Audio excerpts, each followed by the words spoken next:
बीरपुर गांव में गोपी नाम का फेरी वाला था जो कश्मीर से ऊनी शॉल, सूट और गर्म कपड़े लाकर गांव-गांव बेचता। उसकी गठरी हमेशा भारी रहती मगर जेब में पैसे बहुत कम। घर में उसकी पत्नी लाली बैठी बच्चों की देखभाल कर रही थी। दो छोटे बच्चे रोहित और सीमा भूख से परेशान थे। दिन भर गांव में घूमते हो लेकिन उसका क्या फायदा? तुम्हारी आमदनी से घर में ठीक से चूल्हा भी न जल पाता। मैं जानता हूँ लाली, मैं मेहनत पूरी ईमानदारी से करता हूँ लेकिन कमा नहीं पाता। मुझे पता है, मैं तुम्हारी मजबूरी समझती हूँ। मैं भूखी रह लूंगी लेकिन बच्चों का क्या? गोपी ने बच्चों की तरफ देखा और उसकी आंख में आंसू आ गए। सही कह रही हो तुम, मुझसे भी बच्चों की ये हालत देखी नहीं जाती। लेकिन तुम चिंता ना करो, मैं करता हूँ कुछ। लाली ने सिर हिला दिया। आंसू उसकी आंखों में चमक रहे थे। रोहित ने अपने छोटे हाथों से पेट सहला लिया जैसे भूख से खुद को समझा रहा हो। गोपी बाहर की दुनिया में मेहनत करता रहा मगर घर की हालत देखकर उसकी आत्मा बुरी तरह थक गई थी। हे भगवान, तू किस जन्म का बदला ले रहा है मुझसे? मेरे बच्चों को भूखा रख के क्यों मेरी आत्मा को जला रहा है भगवान, क्यों? गोपी को कपड़े बेचकर मुनाफा नहीं हो रहा था, इसलिए उसने तय किया कि अब वो दूसरे गांव जाएगा। वहाँ कुछ अमीर लोग रहते थे जो उसके कश्मीरी कपड़ों को अच्छे दाम पर खरीद सकते थे। वो अमीरपुर गांव पहुंचा।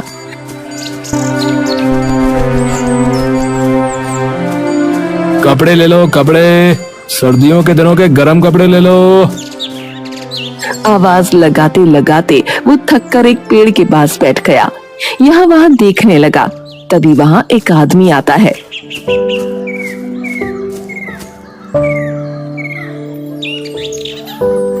भाई कैसे कपड़े दिए? एकदम सस्ते हैं भैया, ले लीजिए, कपड़ों में कोई परेशानी नहीं आएगी।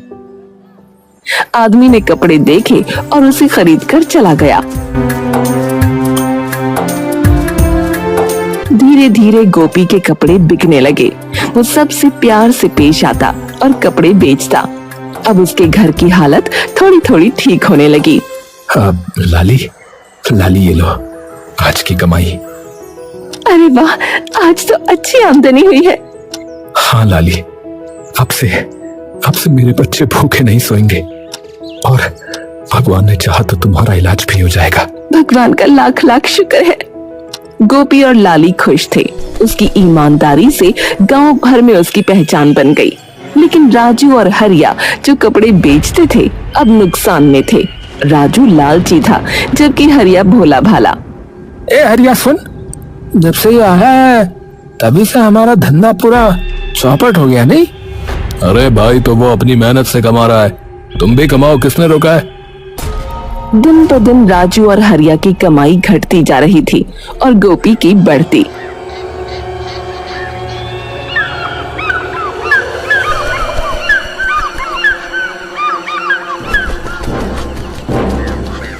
एक दिन राजू और हरिया दोनों गोपी से मिलने उसके पास गए।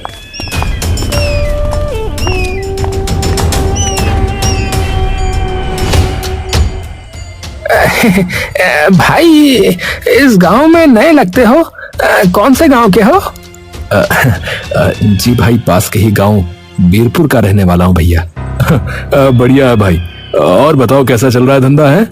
अरे कैसा चल रहा है क्या मतलब है? अरे अच्छा ही चलेगा भाई। है भाई ने तो हमारे धंधे को भी पीछे छोड़ दिया भाई। नहीं भाई, ऐसा कुछ नहीं है, बस भगवान का आशीर्वाद समझ लो। राजू और हरिया की गोपी से दोस्ती हो गई, पर राजू मन ही मन उससे जलने लगा।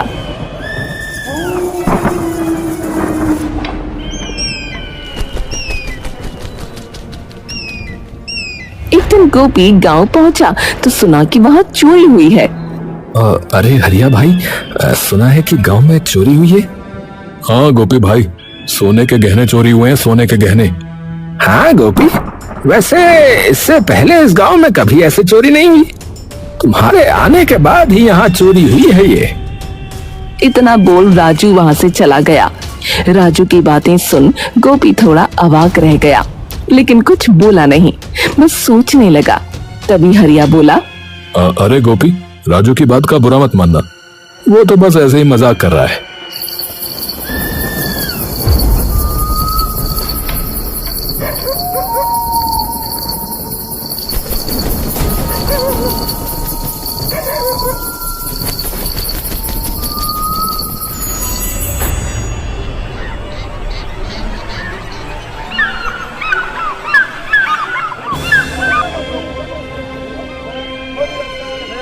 अरे भाई, कल रात फिर चोरी हुई। अब गांव जो है असुरक्षित हो गया है। बच्चे डरते हैं, औरतें रात में नहीं सो पा रही हैं। हाँ, सच कह रहा हो भैया। कौन करेगा ये काम, कोई अंदाजा नहीं लग रहा है। अब तो बच्चों को भी रात में नींद नहीं आती। देखो भैया, चोरी कोई साधारण आदमी नहीं कर सकता है, कोई नया आदमी ही कर सकता है जो लालची हो। हाँ, सही कह रहा भैया, सही कह रहा बिल्कुल। गोपी को समझ आ रहा था कि राजू का इशारा उसकी तरफ है, लेकिन गोपी उसे बिना कुछ कहे वहां से चला गया। लेकिन इस बार उसने ठान लिया कि आज रात वो पहरा देकर सच्चे चोर को पकड़कर दूध का दूध और पानी का पानी करेगा। बस आज की रात और असली चोर सबके सामने होगा।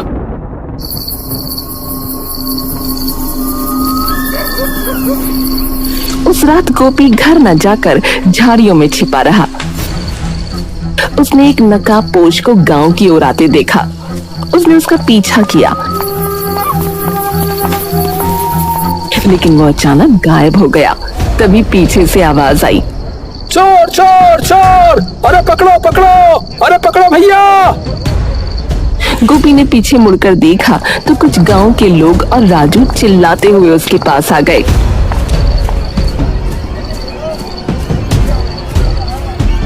अरे, क्या चोर मिल गया? हाँ हाँ भैया, मिल गया। अरे कहाँ है? अरे ये रहा मेरे सामने। अरे ये क्या बोल रहे हो तुम? राजू भैया बिल्कुल सही कह रहे, घर का भेदी रंग का ढाए, ये कहावत तुम पर बिल्कुल सही बैठती भैया। क्या मतलब? मतलब ये कि तुम्हें इस गांव में धंधा करने दिया है और तुम इस गांव में चोरियां करने लगे हैं। जिस थाली में खाया उसी में गंदगी फैला दी तुमने। अरे क्या क्या बोले जा रहे हो भाई? क्या बकवास कर रहे हो तुम? मैं और चोरी? मैंने कोई चोरी नहीं की। अच्छा, तो इतनी रात को यहाँ क्या कर रहे हो? बताओ फिर क्या कर रहे हो, बोलो। अरे भाई, मैं तो चोर को पकड़ने यहाँ आया था। अरे लो भाई, सुनो है, अब ये खुद ही खुद को कैसे पकड़ेगा भैया? है कैसे पकड़ेगा बताओ? अच्छा हुआ मैंने इसे इतनी रात को यहाँ आते हुए देख लिया। राजू, बहुत हो गया। मैंने कोई चोरी नहीं की है। अब एक शब्द भी निकाला तो मुझसे बुरा कोई नहीं होगा, बता रहा हूँ। अच्छा तो ठीक है, तुम्हारी गठड़ी दिखाओ। गोपी अपनी गठड़ी खोजने लगा। तभी हरिया उसकी गठड़ी अपने हाथ में लेकर आता है। अरे ये रही भैया तुम्हारी अमानत, जो झाड़ियों के पीछे तुमने छुपा रखी थी। भैया जरा खोलो तो इसे। हरिया ने जैसे ही गठड़ी खोली, उसके अंदर का सामान देख सब हैरान हो गए। गांव में चोरी में सोना चांदी जो चोरी हुए थे, सब उसी गठड़ी में थे। गोपी ये देखकर परेशान हो गया। अरे ये मेरे नहीं है, मैंने कुछ नहीं किया भैया। अच्छा, तुम्हारे नहीं है? तुमने कुछ नहीं किया तो ये सब चोरी का सामान तुम्हारी गठड़ी में कैसे आया बताओ? मुझे नहीं पता भैया, सच कह रहा हूँ, मुझे नहीं पता। अरे भैया देख क्या रहे हो, मारो इस चोर को। हमने गरीब समझकर तुम्हें यहाँ पेट पालने दिया और तुमने हमारा ही गला काट दिया भैया। अरे सही कहा, निकालो इसे गांव से मार मार के। सबकी बातें सुन गोपी की आंखों में आंसू आ गए। वो सबको समझाता रहा कि उसने कुछ नहीं किया, लेकिन कोई उसकी बात सुनने को तैयार नहीं था। उसे इस गांव से धक्के मार कर निकाल दिया गया। राजू और हरिया आंखों आंखों में इशारा करके खुश हो रहे थे। अरे देखा हरिया, मैंने कहा था ना, गोपी पे इल्जाम लगाना सबसे ज्यादा आसान होगा। अब तो गांव से निकल ही गया वो बेचारा। हाँ लेकिन अरे यार तू फालतू सोच मत, काम बन गया ना अपना। अब गांव में कोई शक भी नहीं करेगा हम पे। चोरी का इल्जाम लेकर गोपी आखिरकार थका हारा अपने घर पहुंचा। दरवाजे पर खड़ी उसकी पत्नी लाली उसे देखती ही रह गई। चेहरे पर धूल, आंखों में थकान और मन में गहरा आघात था। गोपी, ये कैसी हालत बना ली है? क्या हुआ है? लाली, मैं तो बस सच साबित करना चाहता था, लेकिन गांव वालों ने तो उल्टा मुझे ही चोर कहकर गांव से निकाल दिया। पर ऐसा क्यों? तुम तो दिन रात मेहनत करते हो। यही तो नहीं समझ पा रहा हूँ लाली। लगता है कोई जानबूझकर मुझे फंसा रहा है। गोपी बच्चों को गले लगाकर टूट चुका था, मगर उनकी मासूमियत ने उसे संभाल लिया। चोरी की चर्चा पूरे गांव में फैल गई।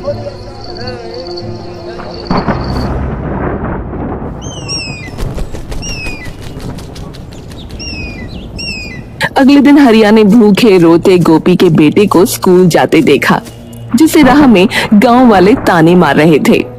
अरे देखो, हैं? चोर के बेटे आ गए। अरे तेरे बाप ने सारा गांव लूट लिया रे।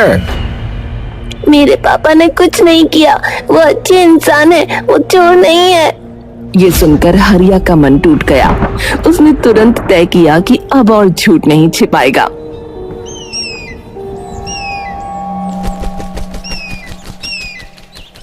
अगली सुबह गांव की चौपाल पर हरिया खड़ा हुआ। सब गांव वाले इकट्ठा थे।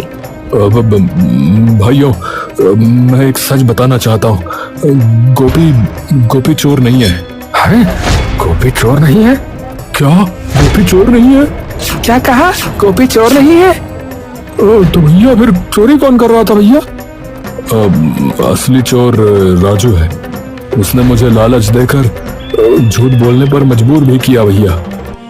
गांव वाले दंग रह गए। सबकी नजरें राजू पर टिक गईं। अरे झूठ है ये। मैं चोर नहीं हूँ भैया। अरे चुप, तूने गांव का भरोसा तोड़ा है बे। गुस्साए गांव वालों ने राजू को धक्के मारकर चौपाल से बाहर निकाल दिया। गांव वाले शर्मिंदा होकर गोपी को ढूंढने गए और माफी मांगकर उसे वापस गांव में बुलाया। गोपी की आंखों में आंसू थे, लेकिन अब राहत भी थी। भैया मैं तो बस मेहनत करना चाहता था, कभी चोरी का नाम तक नहीं लिया मैंने। भैया माफ कर दो गोपी भाई, हमसे जो है भारी भूल हो गई है। गोपी जब गांव अपने घर पहुंचा और उसने लाली को सब बताते हुए तो दरवाजे के पीछे से उसका छोटा बेटा बाहर भागकर आया। उसकी आंखें लाल थीं और चेहरा मासूम आंसुओं से भीगा हुआ। सुन लो सब लोग, मेरा बाप चोर नहीं है, वो चोर नहीं है। पूरा गांव सन्न रह गया। औरतें अपने पल्लू से आंसू पोंछती हैं। गोपी की पत्नी दरवाजे की चौखट पर खड़ी कांपती आवाज में बोली, देखो गांव वालों, हम भूखे सो गए, लेकिन मेरे गोपी ने कभी किसी का हक नहीं छीना। तुम सबने उसे चोर कहा, पर असली चोर सामने आ गया। अब गोपी कश्मीरी कपड़ों की गठरी लेकर निडर होकर गांव में आता जाता था। धीरे धीरे उसकी पहचान लौट आई और लोग उसे ईमानदार गोपी कहकर पुकारने लगे। अरे गोपी, अरे तुम्हारे हाथ की चुनी हुई शाल तो और कहीं मिलती ही नहीं भैया। और सबसे बड़ी बात, अब हम निश्चिंत हैं कि तुम जैसा आदमी हमारे गांव में है भैया। इसी बीच वहाँ पर हरिया आता है। अरे गोपी भाई, अब तो सब ठीक हो गया, सच सामने आ ही गया। तुम्हें देखकर अच्छा लगा भाई। हाँ हरिया, सच की राह चाहे लंबी हो, पर जीत उसी की होती है। सच है भाई, मैं भी उस समय मजबूर था, पर अब चैन मिला कि तुम्हारा नाम साफ हो गया। लेकिन कुछ ही दिनों बाद गांव में फिर से चोरियां होने लगी। हर रात किसी न किसी घर से पैसे और सामान गायब हो जाते। सब हैरान थे कि अगर राजू को निकाला जा चुका है तो ये चोरी कौन कर रहा है। गांव वालों की निगाहें फिर से गोपी की ओर मुड़ी। अरे फिर कहीं वो गोपी ने ही तो कुछ नहीं किया। अरे बस करो, पिछली बार भी तुम सबने बेगुनाह को बदनाम किया। लेकिन भाई सच तो जानना ही होगा ना, है ना भाई? अगर राजू यहाँ नहीं है तो ये काम कौन कर रहा है फिर? गोपी मन ही मन सोचने लगा, इस बार चाहे कुछ भी हो जाए, लेकिन चोर का पता मैं लगा के रहूंगा। एक रात गांव के हर घर के दरवाजे बंद थे। सिर्फ गोपी जाग रहा था, क्योंकि उसे यकीन था कि आज भी चोरी होगी। वो अंधेरे में छुपकर चौकन्ना बैठा था। आज तो आर्या पार की लड़ाई होगी। अचानक एक परछाई सरकती हुई नजर आई। कोई आदमी नकाब पहने दीवार फांदकर भीतर जा रहा था। गोपी दबे पांव उसके पीछे पीछे चल पड़ा। ये नकाबपोश आखिर कौन हो सकता है? चल गोपी, आज इसके चेहरे से नकाब हटाना ही होगा। चोर झोली में सामान भर रहा था। तभी गोपी का पैर पत्तों पर पड़ा और हल्की सी चरमराहट हुई। नकाबपोश ने झट से सर घुमा लिया। उसकी आंखें चमक उठी। कौन है वहां? तुम कौन हो? चोर भागने लगा। गोपी भी पीछे दौड़ा। अंधेरी गलियों से होते हुए दोनों नदी किनारे पहुंच गए। नकाबपोश का पैर फिसला और उसका नकाब ढीला हो गया। गोपी ने झपट्टा मारकर नकाब पकड़ लिया। ये तुम? चांद बादलों से निकला और चेहरा साफ हो गया। गोपी की आंखें फटी की फटी रह गईं। नकाब के पीछे वही शख्स था जिस पर कोई कभी शक नहीं करता था। तुम निकला असली चोर। हाँ, ये सब तुम ही कर रहा था। हाँ। गोपी के रोंगटे खड़े हो गए। चोर अंधेरे में भाग निकला और गोपी नदी किनारे अकेला खड़ा रह गया। अगली सुबह गांव वाले फिर इकट्ठा हुए। रात को फिर चोरी हुई थी और अब सबकी नजरें गोपी पर थीं। लेकिन इस बार गोपी की आंखों में डर के साथ साथ गुस्सा भी था। वो चाहकर भी उस आदमी का नाम नहीं ले पा रहा था। गोपी, मान ले कि तू ही चोर है। नहीं, चोर मैं नहीं हूँ, चोर कोई और है। क्या मतलब? आखिर तू कहना क्या चाहता है रे? मैं बस इतना कहना चाहता हूँ कि मैं उसका नाम नहीं ले सकता। भीड़ सन्न रह गई। सबकी आंखें एक दूसरे पर टिक गईं। अब सस्पेंस और गहरा हो चुका था क्योंकि गोपी ने नाम लेने से इनकार कर दिया था। इसका मतलब गोपी तू भी उसके साथ चोरी करता है, इसका मतलब ये है। हाँ, सही कहा। आखिरकार जिसने हमें दूध पिलाया उसी ने हमें डसा है। अरे देखते क्या हो, मारो इसे, मारो भैया। लोग गोपी को मारने लगे लेकिन गोपी फिर भी चुप रहा। तभी भीड़ से एक आवाज जोर से आई। लोगों ने देखा तो एक बच्चा व्हील चेयर पर बैठा हुआ आगे बढ़ रहा था। रुको, गोपी चाचा ने कुछ नहीं किया, ये सब मेरे पापा हरिया ने किया है। अब सबके होश उड़ गए थे। हरिया, जिसे सब भोला भाला समझते थे, ये वही असली चोर निकला। मैं सही कह रहा हूँ, गांव में हुए सभी चोरी के पीछे मेरे पापा का हाथ था। गोपी, क्या तुम्हें ये पता था? हाँ। तो तुमने हरिया का नाम क्यों नहीं बताया भैया? तभी वहां पर हरिया आता है। हाँ, मैं ही असली चोर हूँ और मैंने ही राजू को फंसाया और अब गोपी को भी फंसाना चाहता था। लेकिन मेरे इस बेटे ने मेरी आंखें खोल दी। हरिया अपने बेटे के पास बैठा और उसे अपने गले लगा लिया। हाँ, आप सबका गुनहगार मैं हूँ। गोपी का इसमें कोई हाथ नहीं है। जो भी सजा देनी है आप मुझे दीजिए। हरिया की बातें सुन सबके मन में गुस्सा था लेकिन कहीं ना कहीं मन में संवेदना भी थी। हरिया रोते हुए गोपी के पास जाता है। गोपी भाई, मैं तुम्हारा गुनहगार हूँ। तुम जो सजा देना चाहो दे सकते हो भैया। नहीं हरिया, तुम्हारी जगह मैं भी होता तो शायद मैं भी ऐसा ही कुछ करता। माना कि तुम्हारा रास्ता गलत था, लेकिन ये सब तुमने अपने बच्चे के प्यार के लिए किया। गोपी की बातें सुनकर सबकी आंखों में आंसू आ गए। भाइयों, हरिया ने अपनी गलती मान ली है। अब हमारी बारी है। इस बच्चे के इलाज के लिए जितना हो सके हम सब मदद करेंगे। गोपी की बातें सुनकर सबने हाँ में हामी भरी। हरिया सबका प्यार देख भावुक हो गया और उसने गोपी को गले लगा लिया। धन्यवाद मेरे भाई, धन्यवाद। तुम्हारा जैसा अगर कोई दोस्त हो तो वो पत्थर को भी हीरा बना देता है भाई। तुम मेरी दुनिया के पारस हो मेरे भाई, पारस हो। अब गोपी पूरे गांव का हीरो बन चुका था। गोपी की आंखों में आंसू थे, लेकिन अब बोझ नहीं था। उसके माथे से चोरी का कलंक मिट चुका था।